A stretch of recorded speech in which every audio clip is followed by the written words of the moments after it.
Hey there. This is a video that I've had brewing for about a month, as back in December, Film at Lincoln Center did their Wong Kar Wai retrospective, and I got to watch all of my favorites and see everything I had also missed before. There were new restorations for a lot of his work as well, so some of the films felt like new all over again. Regardless, I've seen all of Wong Kar Wai's work pretty recently now. He's one of my personal favorite directors, and I feel like he's not talked about enough outside of cinephile circles, and I like ranking movies, so all of that led us here. Everyone seems to have a different favorite Wong Kar Wai film, and I definitely want to see your thoughts on my list and your own lists in the comments below. With all that out of the way, let's jump in. Starting off at number 11 is the only film that I do not like from Wong Kar Wai. My Blueberry Nights just doesn't work. It feels like an American director ripping off Wong Kar Wai, if anything. All of the staples are there, the color saturation, mirror shots, unique storytelling, etc. However, it all just feels much less intentional. There's any number of things that could have caused this disconnect. The cinematographer wasn't regular collaborator Christopher Doyle, and maybe Wong Kar Wai had trouble communicating what he wanted to someone new. Maybe he was having trouble directing an up-and-coming actress. It certainly didn't help that Norah Jones appears to not have acting ability based on her role here. Whatever happened, it made for a much less compelling movie and easily my least favorite by this director. 10 goes to Ashes of Time. I've only ever seen the re-edit of this movie, if there are fans that care about that. Either way, Wong Kar Wai has said that making this was exhausting, and it kinda shows. The film feels like it lacks the heart of other projects in his filmography. It's not bad by any means, but it definitely isn't nearly as good as the other stuff on this list. The story has several plot lines, and some of them were super engaging, and some just didn't grab me. I did read that this is actually a prequel to a book that he was a fan of, so maybe the plot that didn't speak to me could be important in relation to the source material. Either way, this one is worth watching, but still nowhere near what's coming. In 9th place, I have the extended cut of The Hand. I'm not sure if most people would even count this, but the extended cut is almost an hour, which does make it feature length, and it was included in the retrospective, so hey. This was made as part of a short film anthology with Steven Soderbergh and Michelangelo Antonioni called Eros, referring to the idea that the three films within would all be erotic. Wong Kar Wai took that and made a very lonely, depressing film revolving around a sexual act. He may have missed the memo, but did make a pretty solid film either way. This one is short, but doesn't lack the emotional gut punch Wong Kar Wai is known for. It's gorgeous, and the acting is spectacular, especially from regular collaborator Chang Chen in his only starring role for the director. There's less dialogue here than usual for Wong Kar Wai, and a lot of the acting is in the touch and the looks, and it's all delivered immaculately. It being this far down doesn't mean it's a bad movie, it just means I like everything above it more. But yeah, if you're a fan of Wong Kar Wai, don't let this one slip through the cracks. 8 goes to As Tears Go By. I probably have the least to say about this one, but I do like it quite a bit. It was his debut film and shows immense talent even from the get-go, but it kind of just is Wong Kar Wai making Mean Streets or a film like that. It's extremely polished, the characters are interesting, the romance works well, the finale is great and impactful, but ultimately, this is one that I'm just less inclined to come back to. It's very well made, but what you see is what you get, and it's much less rewarding on rewatches than everything above this entry, so it lands here. 7 is The Grandmaster. Alright, from this point I kind of just love everything, but I'll try not to gush too much until we get to my absolute favorites. I will note that I have not ever seen the American cut of this film. I saw this for the first time in the retrospective, and it had both the original and American cuts at my disposal, so I went with the director-approved cut, and from what I've read, that seems to have been the right choice. This film is about Ip Man, but much less action-focused than you might expect. The fights, I will say though, are choreographed incredibly. They are way over the top, but done as a very interesting foil with the pretty grounded emotional story. That's actually my favorite thing about the way this works, is it balances those two sides, the almost comedic and super fun fights, and the more dramatic dialogue. I think the runtime really helps with that. Both sides of the film feel completely fleshed out, and since the American cut cuts 22 minutes, I probably won't be visiting it anytime soon. 6 is Days of Being Wild, the first entry in a very unique trilogy, with the other two being In the Mood for Love and 2046. Days of Being Wild is not an accessible film and asks a lot of its viewer.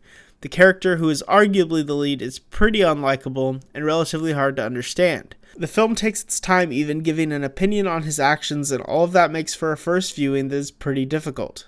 And with that, I should note that I've only seen this once. This feels like something I definitely need to rewatch and has potential to climb the ranks. The characters and the story here are presented with such confidence, and there's a lot that isn't on the surface of this film.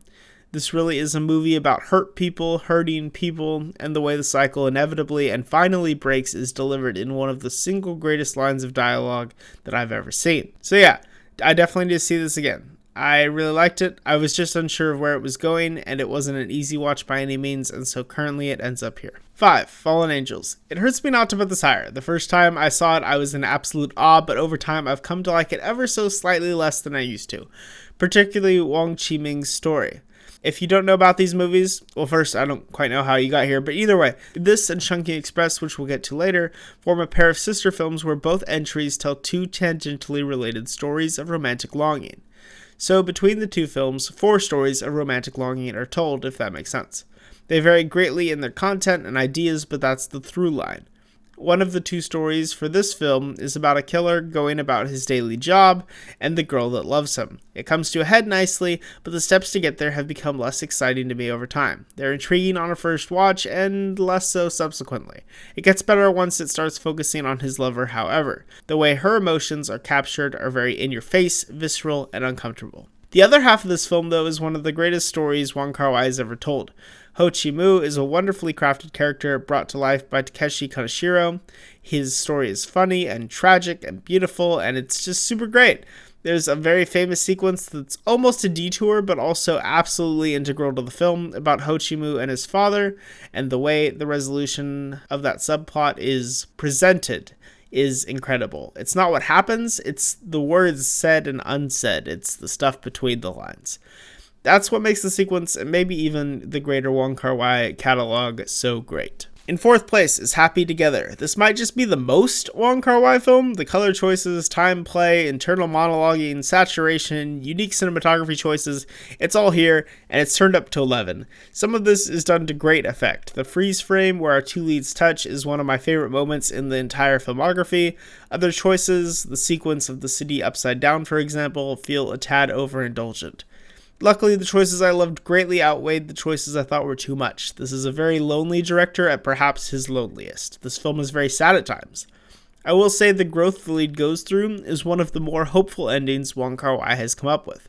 He very often leaves his characters in their depths, but here he does give a way out, which was a nice surprise.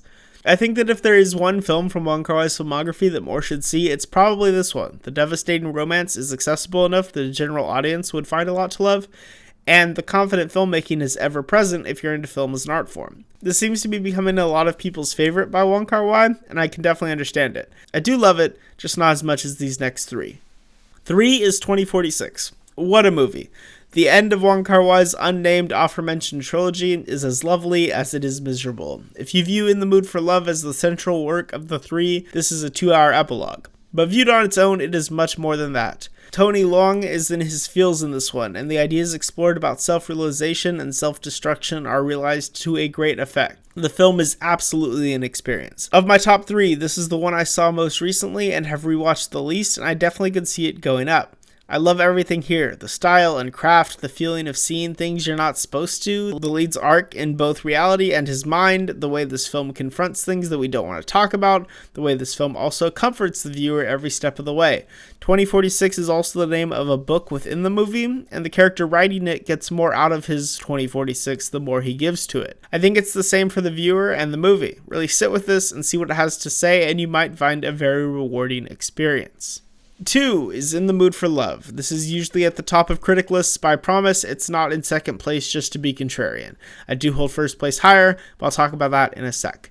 In the Mood for Love is one of the most expertly crafted films ever made. It is very simply about 2 people in the mood for love. It's about the universe giving them a chance, using all cosmic power to grant these 2 an opportunity, and what they do from there is compelling. It is sad, it is smart, it is pure. In the Mood for Love is about the right people at the wrong time in one viewing, and it's about the wrong people at the right time in another. The way this film is captured is Wong Kar Wai at his most thoughtful. The color and time choices are there, but in a way that only adds to the story, nothing made to distract. This is an intimate portrayal of two people with extraordinary circumstances, and the way it's delivered all the way through to its epilogue is done with such intention. There's a lot to learn from this movie, there's a lot to find in this movie. It is easily Wong Kar Wai's most popular, and it makes sense why. Fantastic movie. And in first is All That Is Left, Chungking Express. I will acknowledge up front, the first time I saw this, I thought it was just fine, and then the second time I thought it was great. And a few more viewings later, and it's one of my all-time favorites. There is so much here, and maybe someday I'll make a whole video dedicated to it, because I certainly have plenty to say, but I'll try to keep it short. This film asks you to care about what it cares about, love what it loves, and let go of what it let goes of. If you don't, this film won't work. Chungking Express is not concerned with conforming to reality, normality, or anything of that nature. It's romantic longing told in a poetic way, and it begs to be analyzed. Wong Kar Wai captures a feeling here more than anything. It is a feeling of holding on to what you know you should let go of, but it's also that feeling of letting yourself be freed from pain you're holding on to.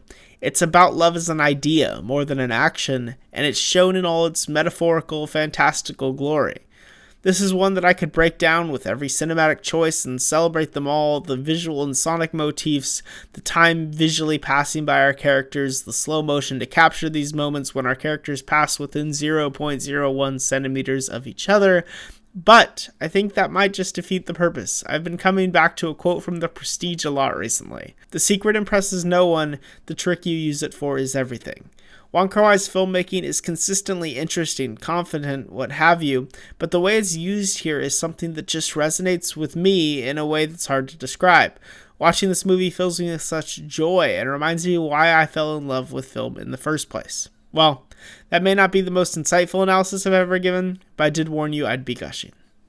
Anyway, that's my list. What'd you think? Did you agree, disagree? Let me know in the comments below, and I will see you all next Friday with another video. Peace.